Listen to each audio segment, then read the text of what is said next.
Hello everyone guys, कैसे हैं आप लोग। उम्मीद करता हूं सब बढ़िया होंगे। सो गाइस, इन्वेस्टो प्राइड के एक ब्रांड न्यू वीडियो में आप लोगों का फिर से स्वागत है।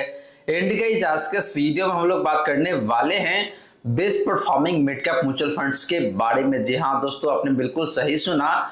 हम लोग बात करेंगे तीन ऐसे मिड कैप म्यूचुअल फंड्स के बारे में जो कि साल 2024 में अभी तक आपको सबसे बेहतरीन तरीके से परफॉर्म करके दिया हुआ है। और गाइस, ये तीनों फंड ना सिर्फ साल 2024 में बल्कि पिछले 3 सालों में भी एंड पिछले 5 सालों में भी आपको काफी जबरदस्त तरीके से पैसे बना के दिया हुआ है। और आपको बता दूं गाइस कि वीडियो के एंड में आपको इन तीनों में से एक बेहतरीन म्यूचुअल फंड जो कि मिड कैप कैटेगरी से है आपको पता चलने वाला है। और वो मिड कैप म्यूचुअल फंड आपको अगले 15 से 20 सालों में बेहद ही शानदार तरीके से पैसे बना के दे सकता है। तो चलिए गाइस, स्टार्ट करते हैं इसका video. But guys, video start करने से पहले फटाफट कर दीजिए इस वीडियो को लाइक। एंड गाइस, आपने चैनल को अभी तक सब्सक्राइब नहीं किया हुआ है देन प्लीज सब्सक्राइब कीजिए चैनल को। साथ के साथ गैस नोटिफिकेशन बेल ऑन करके ऑल पे क्लिक कर लीजिएगा ताकि जब भी इस चैनल पे वीडियो लेके आऊंगा सारे ही वीडियो का नोटिफिकेशन आपको मिलता रहेगा। तो गैस, जैसे मैंने आपको बताया कि भाई आज के इस वीडियो में हम लोग बात करने वाले हैं तीन ऐसे म्यूचुअल फंड्स के बारे में जो कि मिड कैप कैटेगरी से बिलोंग करता है और साल 2024 में आपको काफी बेहतरीन तरीके से परफॉर्म करके दिया हुआ है। तो चलिए गाइस, पहले बात कर लेते हैं इन तीनों मिड कैप म्यूचुअल फंड्स का बेसिक डिटेल्स का। तो गाइस, बात करें सबसे पहले इन तीनों ही मिड कैप म्यूचुअल फंड्स का बेसिक डिटेल्स का। तो पहले बात करते हैं आपका फंड साइज यानी कि एसेट अंडर मैनेजमेंट का। तो बात करिए गाइस पहला फंड यानी कि Motilal Oswal mid cap fund का फंड साइज का, तो वो है यहाँ पे आपका 18,604 करोड़ का। Invesco India mid cap fund का फंड साइज की बात करें तो वो निकल के आता है यहाँ पे आपका 5,904 करोड़ का। वही बात करेंगे आपका एचएसबीसी मिड कैप फंड का फंड साइज का, तो वो निकल के आता है यहाँ पे आपका 12,280 करोड़ का। तो गाइस, फंड साइज के मामले में देखें तो वैसे यहाँ पे तीनों ही मिड कैप फंड्स का जो फंड साइज है ये काफी रिजनेबल दिखने को मिल जाता है। बहुत ज्यादा भी नहीं है और बहुत कम भी नहीं है। काफी शानदार फंड साइज है इन तीनों मिड कैप फंड्स का। बात करें गेज एक्सपेंस रेशियो का, तो Motilal Oswal mid cap fund का जो एक्सपेंस रेशियो है वो निकल के आता है यहाँ पे आपका 0.6% का। Invesco India mid cap fund का एक्सपेंस रेशियो की बात करें तो वो है यहाँ पे आपका 0.58% का। एंड बात करें gauge HSBC mid cap fund का एक्सपेंस रेशियो का, तो वो निकल के आता है यहाँ पे आपका 0.67% का। तो गेज वैसे देखे तो यहाँ पे इन तीनों मिड कैप फंड्स का एक्सपेंस रेशियो काफी अच्छा है, बहुत ज्यादा तो नहीं है। लेकिन अगर आपको चूज करना हो इन तीनों में से एक बेस्ट फंड, तो पहला जो दो फंड है ये दोनों फंड काफी अच्छा दिखने को मिल रहा है एक्सपेंस रेशियो के मामले में। एंड लास्टली गाइस, बात करें इन तीनों फंड्स का एज का, तो तीनों फंड देखें तो मोटा मोटी सिमिलर एज कैरी करता है। दो फंड तो मोटा मोटी 11 साल के आसपास में हो चुका है, 11 साल से थोड़ा ज्यादा ही हुआ है। एंड जो Motilal Oswal mid cap fund है इसको मोटा मोटी 14 साल से थोड़ा ज्यादा हुआ है।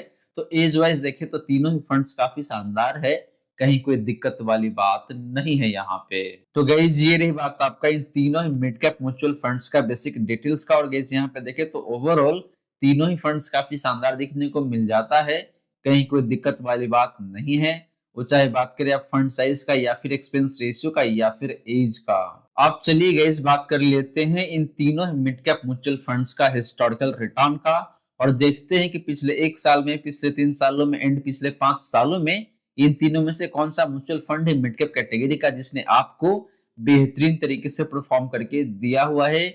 गैज आपको बता दूं कि ये तीनों ही फंड साल 2024 में सबसे शानदार तरीके से पैसे बना के दिया हुआ है। लेकिन मुद्दे की बात यहाँ पे ये है कि भाई इन तीनों में से वो बेहतरीन फंड कौन सा है जो कि आपके लिए बेहतरीन हो सकता है अगले 15-20 सालों के लिए। तो गाइस, बात करें हिस्टोरिकल रिटर्न का, तो हम लोग पहले बात करेंगे लास्ट 1 ईयर का। तो लास्ट 1 ईयर में Motilal Oswal mid cap fund का जो रिटर्न है वो निकल के आता है यहाँ पे आपका 73.63% का। Invesco India mid cap fund का पिछले 1 साल का रिटर्न की बात करें तो वो है यहाँ पे आपका 60.72% का। बात करेंगे जब आपका एचएसबीसी मिड कैप फंड का पिछले 1 साल का रिटर्न का, तो वो निकल के आता है यहाँ पे आपका 62.06% का। एंड बात करें बेंचमार्क इंडेक्स का लास्ट 1 ईयर का रिटर्न का, तो वो निकल के आता है यहाँ पे आपका 49.26% का। तो फ्रेंड, लास्ट 1 ईयर में तीनों ही मिड कैप म्यूचुअल फंड्स का जो रिटर्न है अपने बेंचमार्क इंडेक्स से काफी बेहतरीन दिखने को मिल रहा है।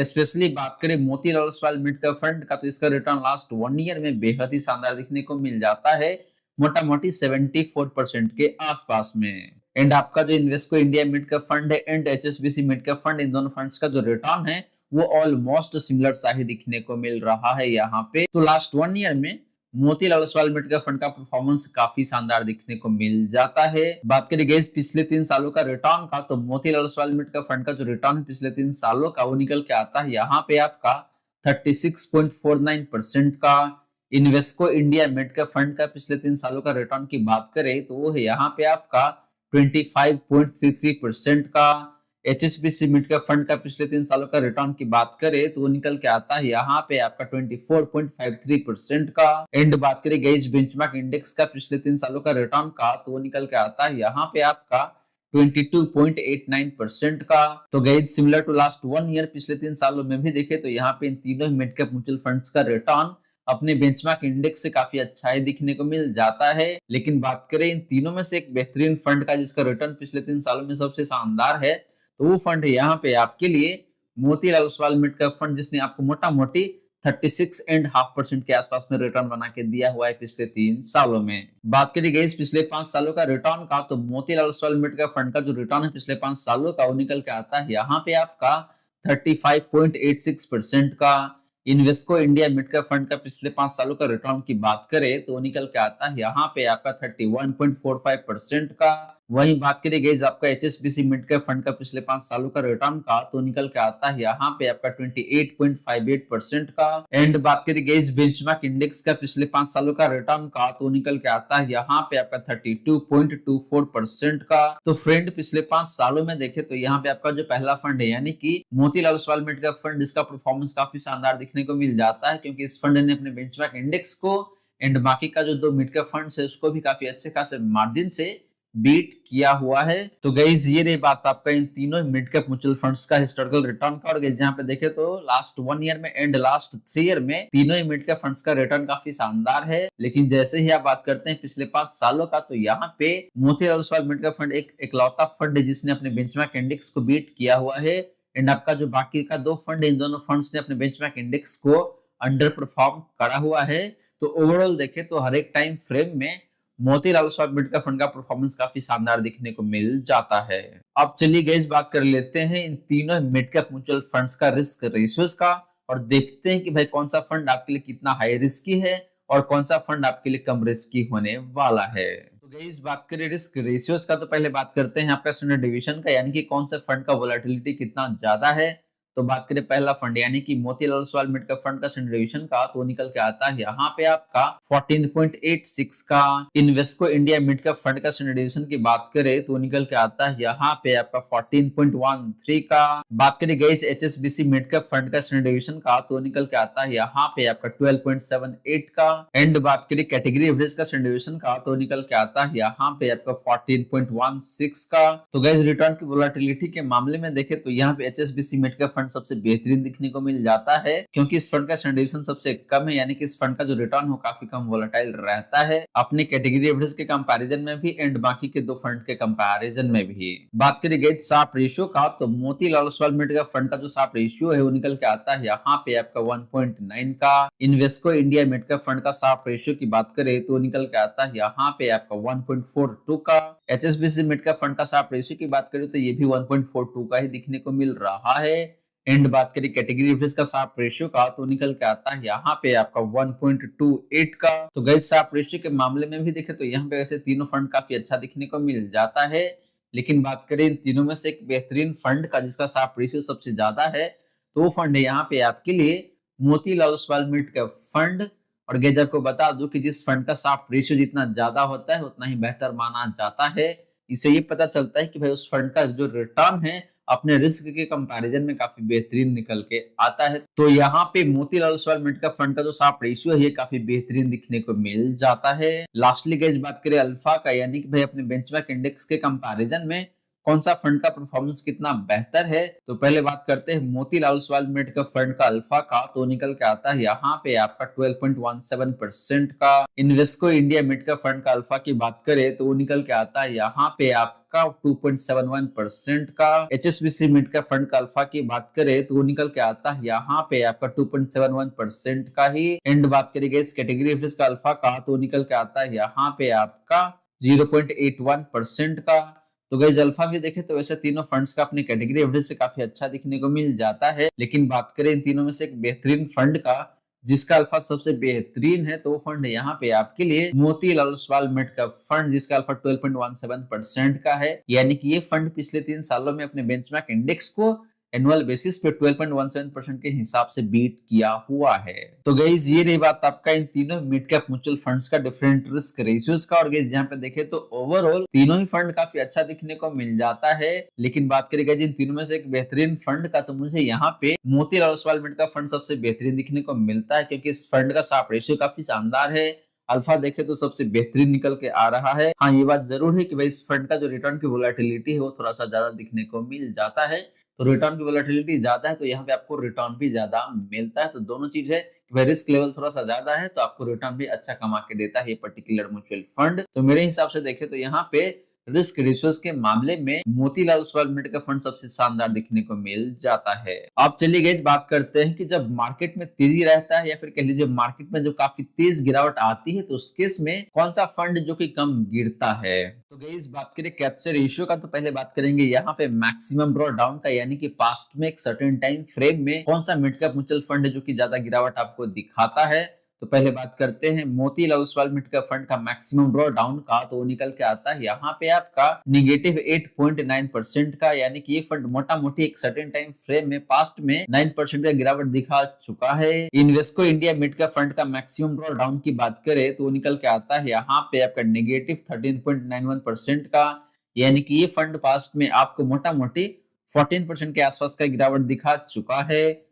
वही बात करें एचएसबीसी मिड कैप फंड का मैक्सिमम ड्रॉ डाउन का, तो निकल के आता है यहाँ पे आपका -11.01% का। एंड बात करें कैटेगरी एवरेज का मैक्सिमम ड्रॉ डाउन का, तो निकल के आता है यहाँ पे आपका 12.09% का। तो गाइस मैक्सिमम ड्रॉ डाउन के मामले में देखें तो यहाँ पे Motilal Oswal mid cap fund सबसे शानदार दिखने को मिलता है, क्योंकि ये फंड मोटा मोटी 9% के आसपास में गिरावट दिखाया हुआ है पास्ट में एक सर्टेन टाइम फ्रेम में। एंड बाकी का जो दो फंड इसका गिरावट ज्यादा देखने को मिलता है। हालांकि एचएसबीसी मिड कैप फंड का जो गिरावट है अपने कैटेगरी एवरेज से कम में दिखने को मिलता है, तो ये फंड भी अच्छा है। लेकिन अगर आपको सबसे बेहतरीन फंड के साथ जाना है मैक्सिमम ड्रॉ डाउन के मामले में, तो वो फंड है यहाँ पे आपके लिए Motilal Oswal mid cap fund.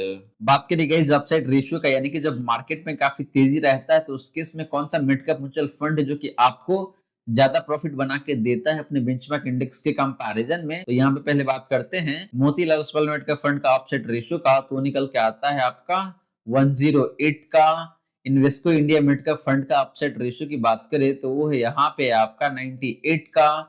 HSBC mid cap fund का अपसेट रेशियो की बात करें तो वो है यहाँ पे आपका 89 का। एंड बात करें कैटेगरी एवरेज का अपसेट रेशियो का, तो वो निकल के आता है यहाँ पे आपका 91 का। तो गाइस आपको बता दूं कि अपसेट रेशियो का नंबर 100 के ऊपर जितना ज्यादा होता है उतना ही बेहतर माना जाता है। तो यहाँ पे Motilal Oswal mid cap fund का अपसेट रेशियो काफी शानदार है, क्योंकि ये 108 का है। एंड आपका जो Invesco India mid cap fund है ये भी अच्छा ही दिखने को मिल रहा है। लेकिन जैसे ही आप बात करते हैं एचएसबीसी मिड कैप फंड का अपसेट रेशियो का, तो ये बहुत अच्छा नहीं है, क्योंकि ये कैटेगरी एवरेज से भी कम दिखने को मिल रहा है। तो गाइस अपसाइड रेशियो के मामले में यहाँ पे देखें तो clear cut Motilal Oswal mid cap fund सबसे शानदार दिखने को मिल जाता है। लास्टली गाइस बात करें डाउनसाइड रेशियो का, यानी कि जब मार्केट में काफी तेज गिरावट आती है तो उस केस में कौन सा फंड है जो कि कम गिरावट दिखाता है अपने बेंचमार्क इंडेक्स के कंपैरिजन में। तो पहले बात करते हैं Motilal Oswal mid cap fund का डाउनसाइड रेशियो का, तो निकल के आता है यहाँ पे आपका 44 का। गाइस आपको बता दूं कि डाउनसाइड रेशियो का नंबर 100 के नीचे जितना कम होता है उतना ही बेहतर माना जाता है। Invesco India mid cap fund का डाउनसाइड रेशियो की बात करें तो निकल के आता है यहाँ पे आपका 86 का। एचएसबीसी मिड कैप फंड का डाउनसाइड रेशियो की बात करें तो वो है यहाँ पे आपका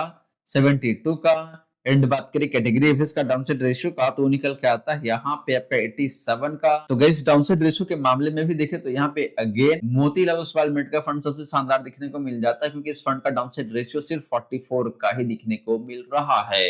तो गाइस ये रही बात आपका इन तीनों मिड कैप म्यूचुअल फंड्स का डिफरेंट कैप्चर रेशियो का। और गाइस यहाँ पे देखें तो ओवरऑल हर एक महीने में मोतीलाल ओसवाल मिड का फंड मुझे शानदार दिखने को मिल रहा है, क्योंकि इस फंड का मैक्सिमम ड्रॉ डाउन भी कम है।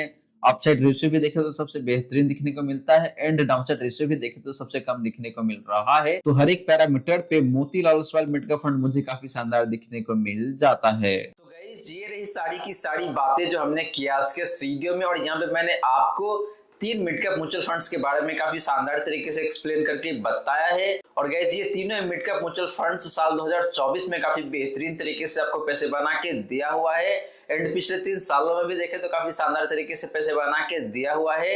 लेकिन बात करी गई जिन तीनों में से एक बेहतरीन फंड का, तो मुझे लगता है कि भाई यहाँ पे आपको Motilal Oswal mid cap fund के साथ जाना चाहिए, क्योंकि ये फंड आपको अक्रॉस द टाइम फ्रेम बेहद ही शानदार तरीके से पैसे बना के दिया हुआ है। तो अगले 15 से 20 सालों में ये particular mutual fund mid cap category से आपको बेहद ही शानदार तरीके से पैसे बना के दे सकता है। तो गाइस आशा करता हूं जितनी भी बातें मैंने बताने की कोशिश किया है सारी की सारी बातें आपको समझ में आ गया होगा।